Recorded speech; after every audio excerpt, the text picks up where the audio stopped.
Hi guys, I'm Ben from Adaptalux, and today we're taking a look at shooting some jewellery, some rings. So I've got a nice little engagement ring here that I'm going to be shooting today. So let's get started.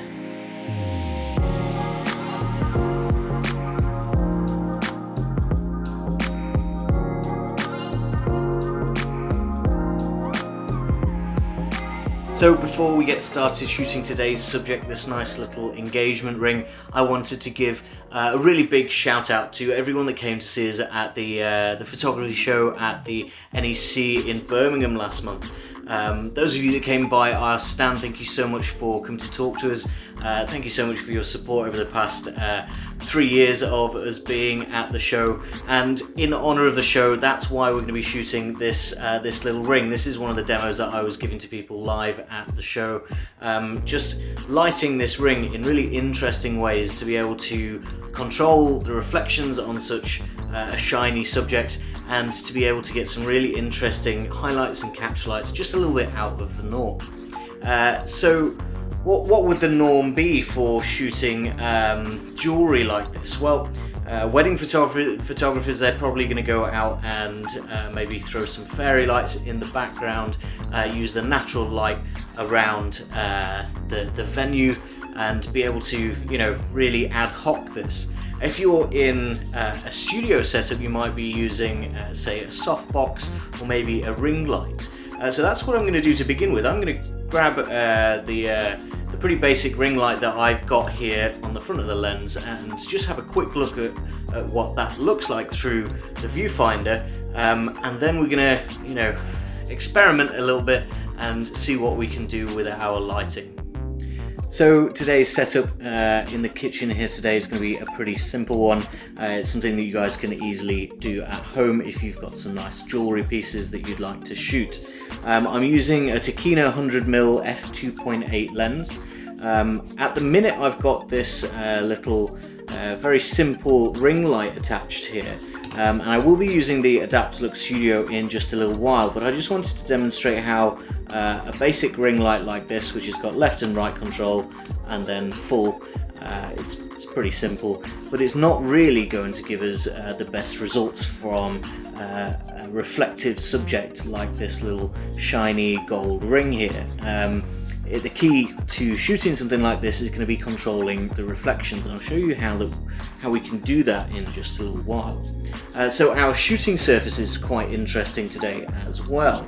I'm going to be shooting on some slate. So I've got a couple of nice, really interesting pieces of slate here, and I really like to shoot rings and jewellery just on a little piece of slate like this. So if you've got any little pieces of stone lying around at home, they're really interesting to shoot more metallic shiny objects on, because it's a nice contrast between the reflective surface of the gold and the gemstones with the sort of the dull, jagged, sort of unrefined textures of stone, of slate. So if you're a wedding photographer and you're looking to get some really interesting shots of rings, it's well worth thinking about taking a little piece of slate like this along on your shoots if you've got the space in your bag, because if there's no nice surfaces or interesting places to shoot at the venue, you can always grab this little piece of stone out of your bag and shoot on that to get a really nice surface. So I've got my camera on a little tripod, I've got my slate set up here, and I've got my ring light turned on. But before I start shooting, I'm just going to give this ring just a tiny little bit of a clean, just using a lens cloth, because when you're getting this close, fingerprints, dirt, dust, they're all going to show up really, really apparently on your subject. So I'm just going to place this roughly in the right spot there, and now this is absolutely a shot that you can take freehand. I'm just going to use this mini tripod just so that the footage that you guys are seeing is at least a little bit stable. So looking through the camera, you can actually see that that's a fairly decently lit image. It's kind of uninteresting. There's a few reflections there that I don't really like. And now that brings us on to our next point, which is some of those reflections are actually coming from the ambient lights here in my kitchen. So I'm just going to flick those off and we'll see what difference that makes. So you can see there that without those kitchen lights turned on, there's a little bit less light in here, and it's a little bit less interesting if you ask me. There's still a couple of nice little catch lights in there, but it's making some of the areas of the image too dark and some of the areas of the image too light in the reflections of those gemstones and in the back of the ring. I want to take control over exactly where those reflections are and maybe add a little bit more visual interest into this shot. And I'm going to do that by abandoning our ring light setup and bringing in the Adaptalux Studio. So this is pretty much the setup that I'm going to be getting my final images with today. I've got my ring down here on my slate, and I'll show you a bit about the composition of that in just a second. I've got my camera over here on a tripod. That's just to keep it stable, but also so that I can go hands-free with the lighting and not have to worry about what my shot is looking like before I pick up the camera and go looking through the viewfinder again. I can set up my live view and see from over here exactly what my images are looking like as I make very fine adjustments to our lighting setup.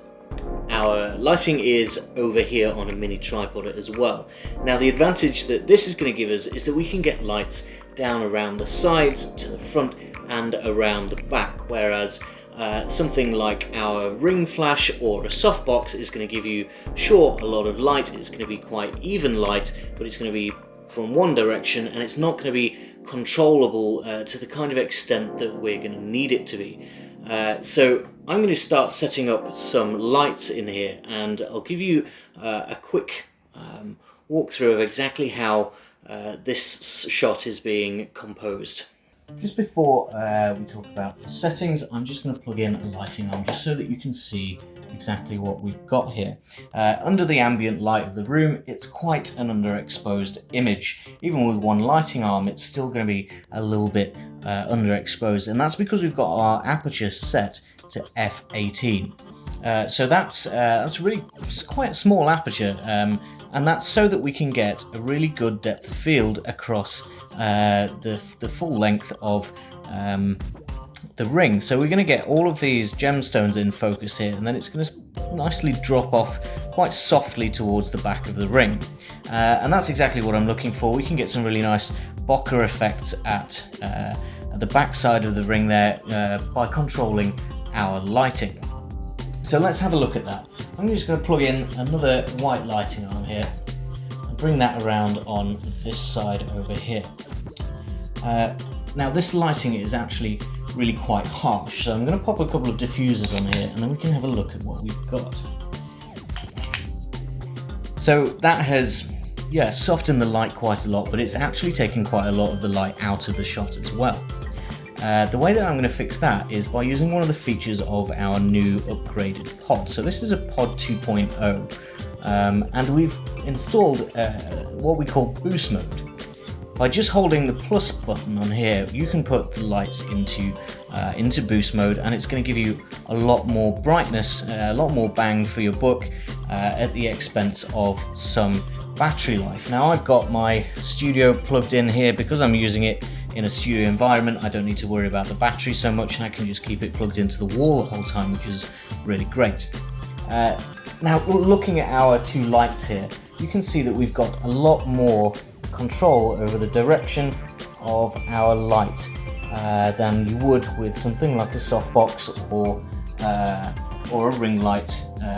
So comparing this image to one that we took earlier, you can see that there's actually quite a lot of difference here, and all of that has come just from being able to diffuse and control the direction of our light.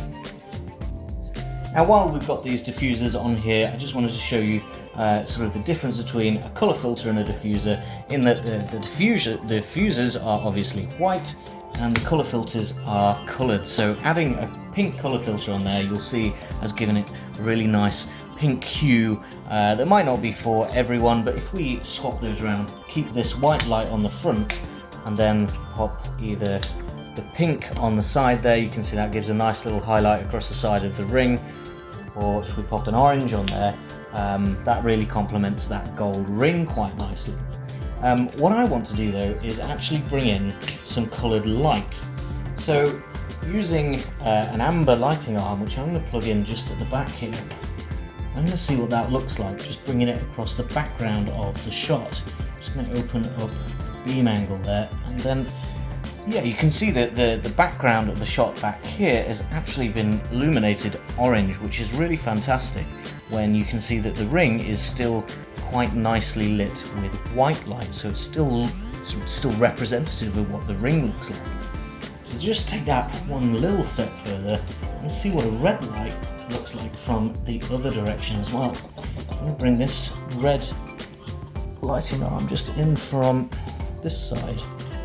Move this colour filter, this diffuser up a little bit, and bring in the red from over here. So what that's done, you can see, is add a tiny little bit of a red highlight down this side, and then an orange highlight on the inside of the ring over here. So that's, I mean, these lights are still pretty bright, so we've not balanced them, they're not subtle by any means, but I actually quite like the look of this image now. It's quite a stylistic take on a ring shot, which would be fantastic for a wedding, say with a colour theme.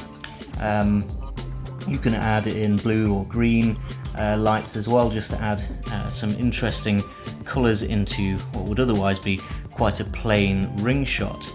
I'm just moving this around just to see how composition can change using that slate, and we can just bring in our ring back into focus and take advantage of the interesting edge of that slate that actually looks a little bit like a cliff edge.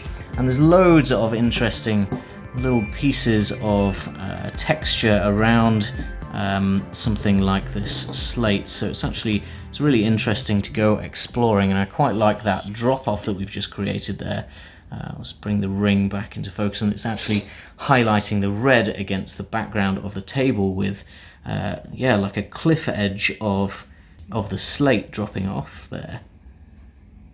So I really quite like that image. I'm going to start experimenting here, maybe add a couple of different colours, and see if I can't get a couple of really nice images of this ring.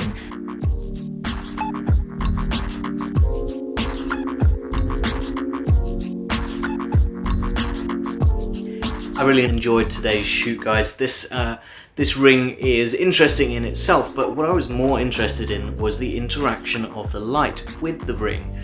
Controlling those reflections, the highlights, the bokeh in the background, the refractions inside the gemstones, all of that is absolutely under your control with something as flexible as our lighting arms. And those colour filters, the coloured lights, the diffusers, and that millimetre by millimetre placement and adjustment just gives you more and more options to be able to really, you know, get complex lighting setups in just a few minutes of just playing around. And because of the nature of the continuous light, it means that you can see exactly what changes you're making and how those changes are affecting your image. So it's really easy to, you know, go exploring within your image in a way that maybe you wouldn't normally or naturally get to do, especially if you're a wedding photographer, because a lot of the time it's let's get this done as quickly as possible, right? So you are looking for natural light sources, you're looking for nice surfaces, but adding a little bit extra light, just maybe in the form of some colour, can really take it to that next level. So it's really interesting to play around with things like this when we're talking about rings and jewellery. Something that I didn't intend was actually exploring this slate quite as much as I did. This little fossil in here was really interesting, especially when we got the ring down on top of it and the light shining across it. It created some really nice textures and shadows in here, which were quite nice to explore as well. So let us know what you think to today's shoot down in the comments, especially if you're a photographer of jewellery. If you're a wedding photographer and you're always getting those ring shots, let us know how you like to get your lights. If you're using artificial light to supplement sort of, you know, natural light coming in from a window, let us know. If you're using the Adaptalux Studio to do some lighting out in the field or in the studio for shooting jewellery, definitely let us know how you're setting up your lights and your diffusers as well. While you're down there in the comments, make sure to give us a like and hit the subscribe button if you want to see some more macro ideas, tips and tutorials for all sorts of different subjects going into the future, because we'll be making a lot more. Thanks again to those of you that came to the photography show and said hi to us. We'll see you again there next year, but in the meantime, I'll see you in the next video. Thanks for watching.